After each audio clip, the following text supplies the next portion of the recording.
essência, a natureza do ser humano. É o que define a personalidade de cada um. É onde estão as nossas crenças, decisões e sentimentos. Ela é o ser humano no seu íntimo. Pois é, Luana, e é sobre tudo isso que nós iremos tratar no programa Essência de hoje. Histórias humanas que envolvem diferentes momentos da vida. Como a depressão, que é a quarta maior causa de mortes entre jovens no Brasil. O estado do Rio Grande do Sul apresenta um dos maiores índices de suicídio, chegando ao dobro da média nacional. Esse é o tema dessa reportagem especial. Você vai conferir relatos de jovens que convivem com a doença e o que dizem os especialistas que trabalham com a depressão diariamente. É a única coisa que vai parar com a minha dor, é a única coisa que vai acabar com a minha tristeza, é a única coisa que vai me fazer sentir melhor e é a única coisa que vai fazer os outros se sentir melhor. E então eu acabei tentando o suicídio em 2012. Sinceramente, eu vi o sangue escorrer e daí eu ficava olhando para aquilo ali e parecia que tipo, toda a ansiedade que eu tinha, tudo que eu tava travado dentro de mim, ia escorrendo junto.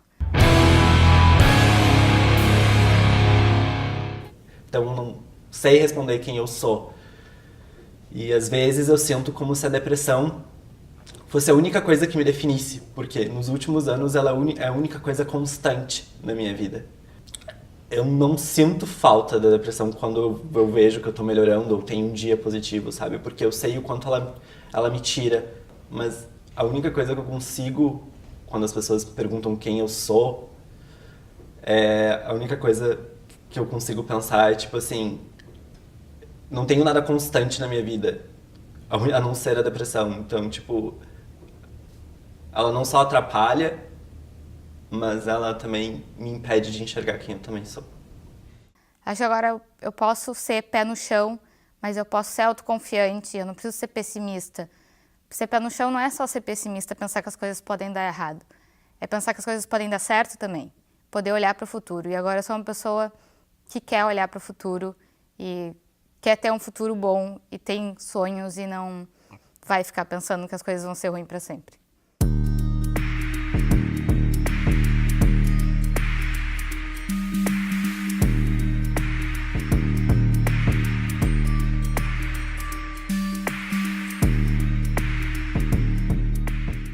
E eu entrei em uma espécie de colapso porque, por mais que eu soubesse que eu era gay, eu não queria ser. E eu comecei a entrar em um espiral negativo. Eu não saía com os meus amigos, eu ficava em casa trancado, eu não conseguia levantar da cama, eu não comia, eu chorava o tempo inteiro e eu não conseguia levar uma vida normal.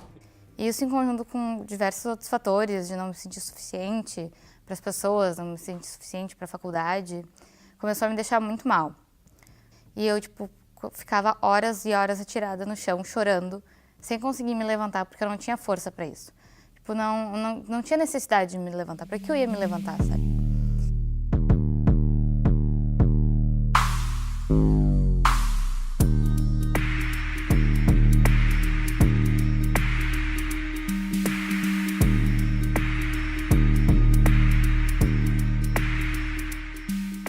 Com a depressão, um episódio depressivo, existe uma mudança nos neurotransmissores, né, do nosso cérebro, principalmente a serotonina, a dopamina e a noradrenalina, né?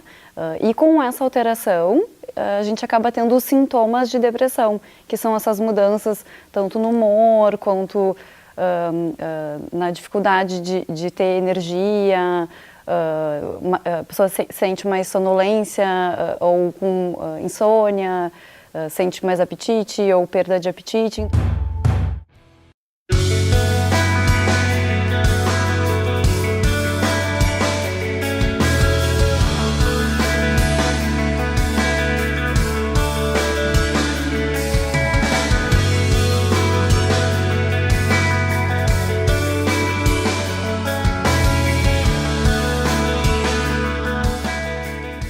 Cortava na virilha e nos pulsos, porque parecia que toda a dor que eu estava reprimindo, tudo aquilo que estava dentro de mim, eu conseguia extravasar, assim, com um corte. Um tempinho depois que eu comecei com a automutilação, eu comecei a ter ideais suicidas. Eu ficava pensando, por que eu tô aqui? Por que eu tenho que passar por isso? Cada vez mais eu comecei a pensar em suicídio, cada vez mais aquela ideia vinha forte na minha cabeça e quando eu pensava em suicídio era tipo, cara, isso vai resolver todos os meus problemas. É a única coisa que vai parar com a minha dor, é a única coisa que vai acabar com a minha tristeza, é a única coisa que vai me fazer sentir melhor e é a única coisa que vai fazer os outros se sentir melhor. E então eu acabei tentando o suicídio em 2012. Uma das características importantes, tanto na depressão quanto no suicídio, é ouvir, né? O paciente precisa ser ouvido e muitas vezes ele quer falar e não tem ouvidos para ele, né? O que pode piorar cada vez mais o quadro, levando ele para uma situação e uma ação tão drástica como é tirar a própria vida.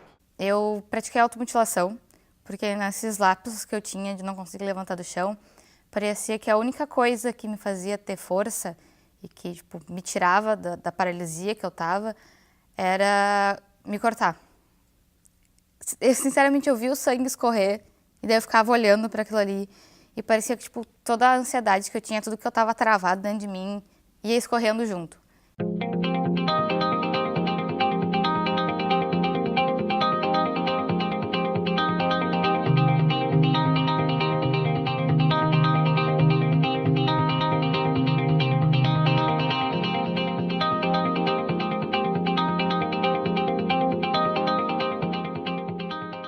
Então eu comecei a frequentar também o psiquiatra e desde então eu ainda estou em um processo de melhora, em processo fazendo terapia. Tiveram alguns pontos positivos nos últimos anos em que eu me senti preparado para largar a medicação, mas depois de 2 meses a situação começou a piorar e eu tive que voltar. Então foi mais ou menos uns 2 ou 3 intervalos, assim, tipo de altos e baixos. Nas primeiras vezes eu chegava lá, sentava na cadeira e começava a chorar, na verdade. Eu passava 1 hora inteira só chorando. E depois eu comecei a me abrir mais e conseguir, tipo, explorar o que me machucava por dentro, o que eu ficava guardando em mim que eu deveria botar pra fora, que eu deveria esquecer e deixar no passado. Eu escrevi uns 5 cadernos de poemas e às vezes quando eu não conseguia falar, eu dava para ela ler os poemas, porque era mais fácil. Para uma depressão moderada e grave, o tratamento combinado de psicoterapia e farmacologia para a depressão, ela tem um resultado mais até potencializado do que um tratamento individual dessas duas formas de atuação.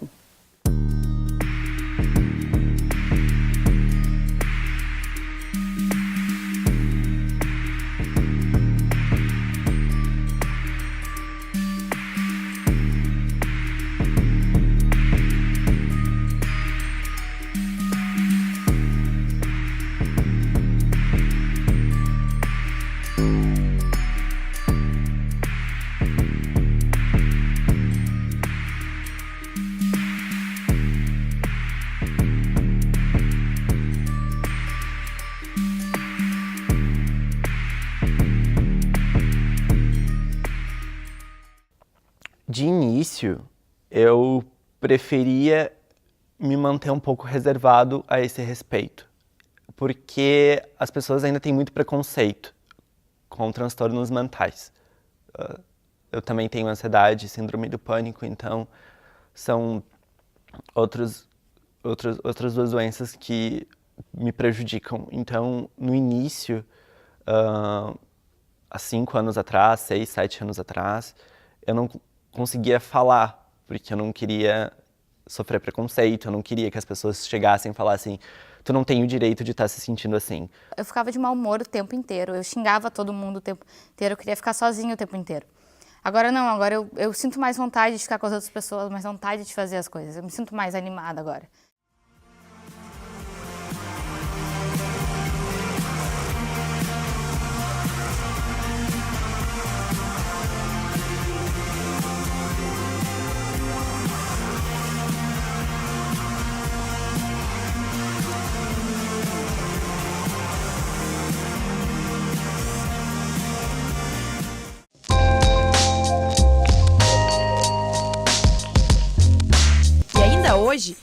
nossa reportagem sobre a cultura Hare Krishna em Porto Alegre. Um estilo de vida que promove leveza, autoconhecimento, impressiona pelos detalhes e encantos curiosos. Mas antes disso, Medicina, psicologia e fisioterapia foram os cursos mais concorridos do último vestibular da Universidade Federal do Rio Grande do Sul. Na escolha de uma profissão, estes são os primeiros cursos que vêm à cabeça de muita gente. existem pessoas que escolhem profissões que você provavelmente nunca ouviu falar, ou até conhece, mas nunca pensou em exercer. Profissões que num primeiro momento podem parecer desagradáveis, mas fundamentais para garantir uma passagem digna para quem vai e menos dolorosa para quem fica. Acompanhe na reportagem.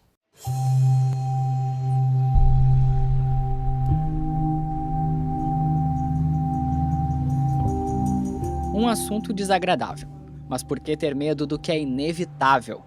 Morte, a nossa única certeza desde o nascimento.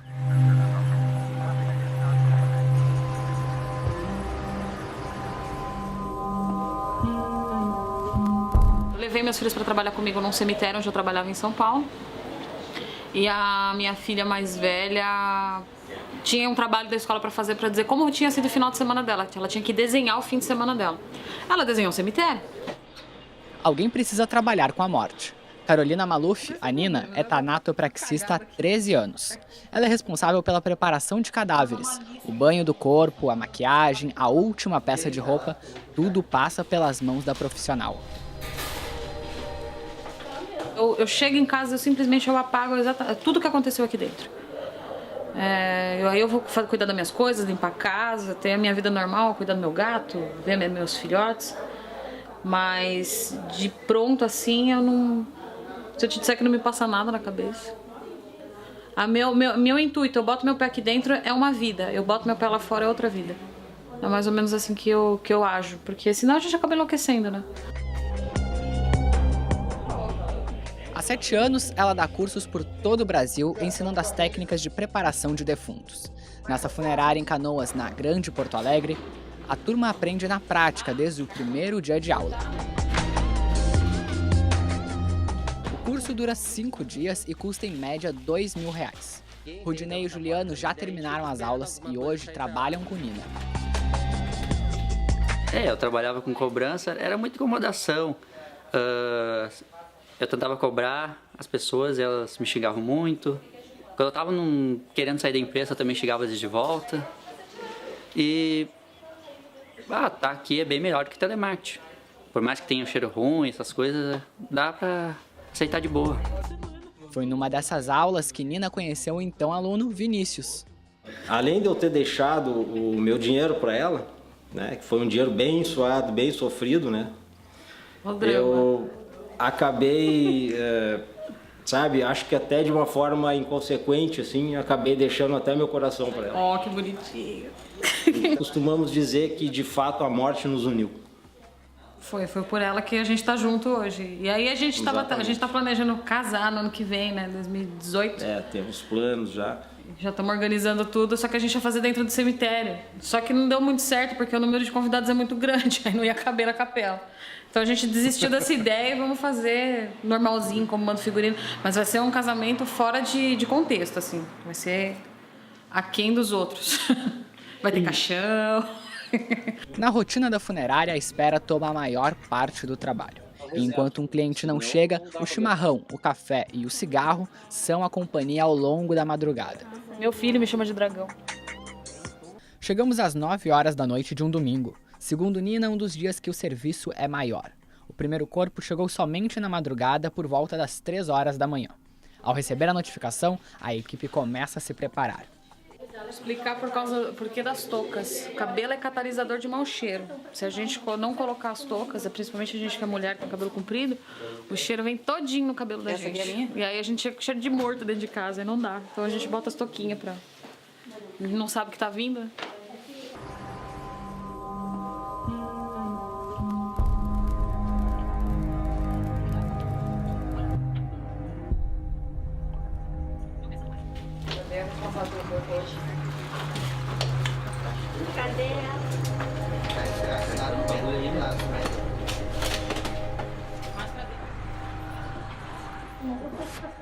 O trabalho começa com a aplicação de um produto que garante a conservação do corpo por até 15 dias, o líquido cavitário. Depois, banho, roupa escolhida pela família e, por fim, a maquiagem. O próximo destino do corpo é a capela mortuária, onde será velado e depois sepultado.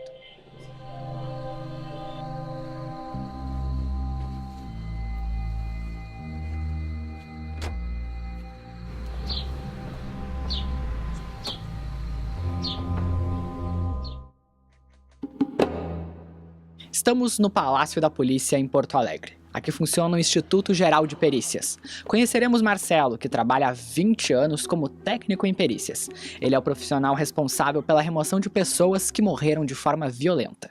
Existe acidente de trânsito, existe homicídios, suicídios, né? E algumas vezes alguma morte natural com suspeita de violência. Portanto, nesses 20 anos a gente já viu de tudo. São 2 equipes que atendem Porto Alegre e as cidades da região metropolitana. Eles trabalham em regime de plantões de 24 horas. Aqui é uma área de lazer do plantão, que quando nós não estamos em ocorrência, nós passamos o nosso tempo aqui, dando uma sinuquinha, batendo papo.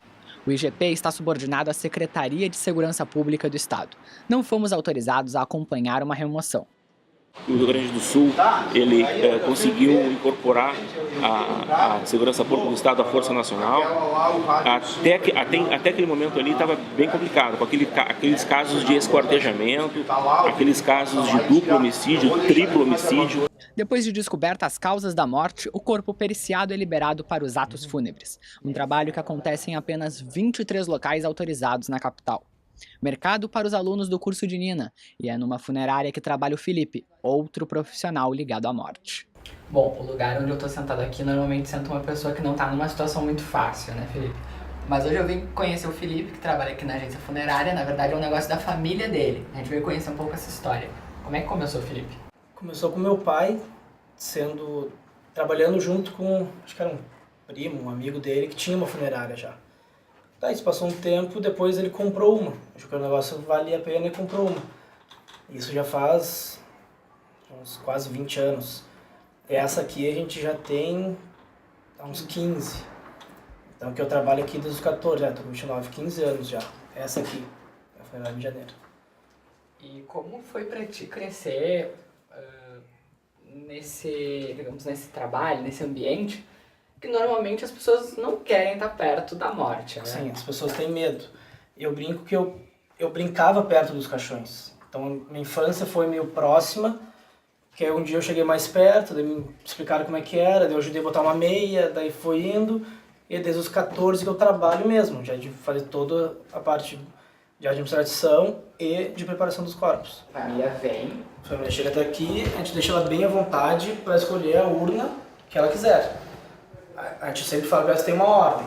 Assim vai começar do mais barato, faz a volta atrás de mim, começa aqui, até a que está deitada é mais cara. Então a média aqui, posso dizer, nos últimos meses deve estar sendo uns R$2.000. Na profissão de Felipe, é preciso estar preparado para lidar com a dor.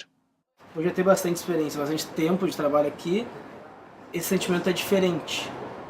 Sabe, eu vejo as pessoas que estão em choque, em pânico quando acontece algum falecimento, e eu vejo comigo, sabe, morreu, aconteceu. Não é uma coisa que me choca mais, que muda muito pra mim. Ver a morte de perto todos os dias faz com que estes profissionais valorizem os pequenos momentos de alegria e descontração. E depois de um dia inteiro lidando com o luto, à noite o Felipe se transforma no Boca e trabalha como promotor de festas. 2 realidades opostas que ele e eles vivem diariamente.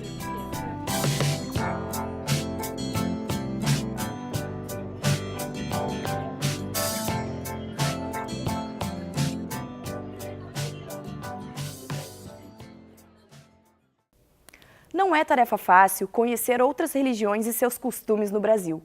Um país em que, segundo dados do IBGE, 86% da população é cristã. Pensando nisso, a nossa equipe se propôs a mergulhar na cultura Hare Krishna, um segmento da religião hindu. Acompanhamos as suas rotinas do templo até em casa. E é isso que você vai conferir agora na reportagem.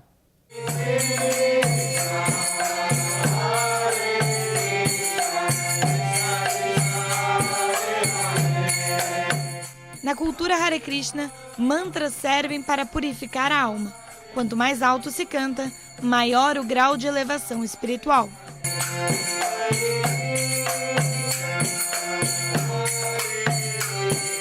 Para os hindus, a leveza do espírito vem do quanto se está disposto a dedicar-se completamente à religião. E agora a gente veio conhecer aqui o Templo ISKCON, que está há 26 anos em Porto Alegre, mas aqui no bairro Azenha há apenas 5. Todo domingo tem um evento transcendental que reúne de 50 a 40 pessoas e em símbolo agora de respeito ao templo, todos nós vamos tirar os sapatos e entrar. Vamos lá.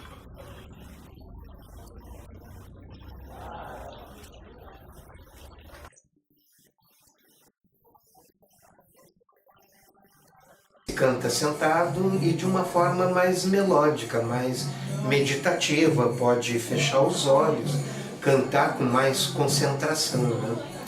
O que se canta são mantras. Né? A palavra mantra são duas palavras numa só. Man quer dizer mente, atra quer dizer liberação. Então, liberação da mente. Os espíritas têm esse termo de evolução, né? A gente conhece muito esse termo, eu quero evoluir espiritualmente. Muita gente chega aqui com esse termo. A gente já traz um outro termo, uma outra... É a mesma coisa, mas se você olhar com bastante cuidado, assim, você vai ver que é diferente. Que é um resgate. Resgatar a consciência que a gente já sempre teve, né? Quando você faz algo bom para uma pessoa, você percebe, isso me deu satisfação, né? Essa satisfação espiritual. Resgatar isso. Chanjumatra Swami se converteu à religião em 1979. Há 10 anos, ele é líder espiritual. Segundo ele, o objetivo é seguir de guia para os outros devotos. A gente entende que a espiritualidade é um tipo de pós-graduação da vida espiritual. Existe o estágio que a pessoa é meramente um religioso, está seguindo regras, está tentando ser uma pessoa de uma boa conduta, mas tem um estágio superior até a regras, né? Que você começa um caso de amor mesmo com Deus e você precisa ser orientado. A gente está chegando agora na casa do Alex. A gente conheceu ele lá no Templo Hare Krishna e veio saber como é que ele vive essa cultura no dia a dia.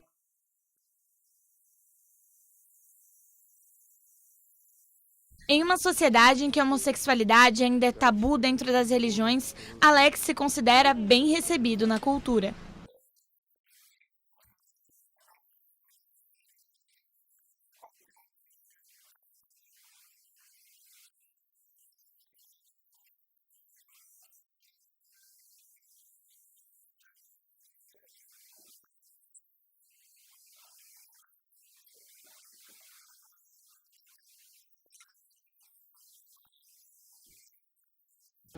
Krishna, na filosofia Hari, é uma pessoa. E como todo ser, ele tem preferências. Coisas que gosta, outras que não. E isso se aplica também aos alimentos. Para quem pratica a religião em casa, como o Alex, não devemos nos alimentar de comidas que Krishna não gosta. E toda refeição, antes de ser ingerida, deve ser oferecida a ele. Se dedicou, tu pensou, tu quis agradar, né? Tu quis oferecer para ele primeiro. Então, por Deus ser absoluto, ele aceita aquele alimento. E se ele aceita aquele alimento, mesmo assim, se ele joga um olhar naquele alimento, ele se espiritualiza. Porque Deus não precisa comer. Ele é absoluto. Se ele olha, o alimento se torna ele. Para entender um pouco melhor sobre a alimentação, fomos até um restaurante de comida indiana na zona norte de Porto Alegre. Não, aqui, ó, a filma aqui, ó, vai ser o prato aqui, ó.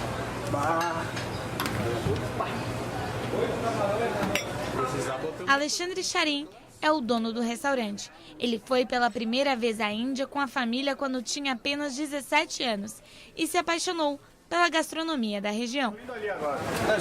Isso aqui é mesa 3, dá um 13. Cara, são 2 menus de uma cozinha que mexe muito com a gente, né? Pelo fato das massalas, tá muito enraizada na história dos temperos, das especiarias, de uma cozinha muito regida pela religiosidade, pela localidade também, né? E uma cozinha alegre. Charim é o sobrenome da família. E assim como eles foram até a Índia para se apaixonar pela cultura, trouxeram um pouquinho dessa culinária para cá, que segundo o chefe, nem é tão diferente da nossa. A cozinha baiana é super parecida com a cozinha indiana. Muito leite de coco, muita manteiga clarificada, manteiga de garrafa, usa muita manga, muita coisa. Quer dizer, eu acho que a cozinha indiana tem muito da cozinha brasileira e a cozinha brasileira tem muito da cozinha indiana.